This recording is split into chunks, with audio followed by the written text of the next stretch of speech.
السلام علیکم۔ اس ولاگ میں شوکت عزیز صدیقی صاحب کا جو سپریم کورٹ نے فیصلہ کیا ہے اس بارے میں بات کرنا چاہتا ہوں۔ میری نظر میں اس فیصلے میں دو انوملیز ہیں۔ پہلا یہ کہ اگر ملاحظہ فرمایا جائے کہ 22 مارچ 2024 کو یہ فیصلہ اناؤنس کیا گیا ہے، جبکہ ریزرو کیا گیا تھا یہ 23 جنوری 2024 کو۔ اب اس فیصلے میں ریلائی کیا گیا ہے مظاہر علی اکبر نقوی صاحب کے سپریم جوڈیشل کونسل کے فیصلے پر کہ یہ فیصلہ انکوائری کے بعد ہوا تھا۔ اب وہ فیصلہ اناؤنس ہوا 8 مارچ 2024 کو۔ تو پہلا ایشو یہ ہے کہ کیا ایک ججمنٹ جو ریزرو ہو چکی ہو 23 جنوری 2024 کو، اس کے بعد اگر کوئی فیصلہ آتا ہے تو کیا اس کا ذکر اس فیصلے میں کیا جا سکتا ہے، جو کہ کیا گیا ہے؟ اب یہ ایک سوالیہ نشان ہے۔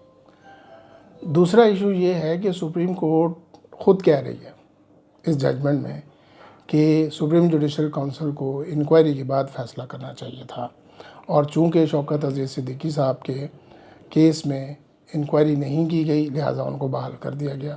تصور کیا جائے کہ وہ ریٹائر ہو گئے، چونکہ ان کی عمر زیادہ ہو چکی ہے اور ریٹائرمنٹ ایج پہ پہنچ چکے ہیں، لہٰذا ان کو ریٹائر تصور کیا جائے اور ان کو تمام ان کی مراحت بحال کر دی گئی ہیں۔ اب اسی دوران دیکھا جائے تو سپریم کورٹ نے لارجر بینچ میں ایک اور فیصلہ کیا ICA نمبر 1/2024، جو کہ 21/2/2024 کو ریزرو ہوئی اور 15 مارچ 2024 کو اس کا اناؤنسمنٹ اور ڈیٹیل ریزنز اناؤنس کی گئی۔ تو اس میں یہ ہولڈ کیا سپریم کورٹ نے کہ سپریم جوڈیشل کونسل ریٹائرڈ جج کے خلاف بھی انکوائری کر سکتی ہے جب انکوائری شروع ہو چکی ہو۔ تو شوکت عزیز صدیقی صاحب کے کیس میں انکوائری شروع ہو چکی تھی، لیکن اس کو مکمل کیے بغیر، ایویڈنس لیے بغیر کنکلوڈ کر دیا گیا ان کو برطرف کر کے۔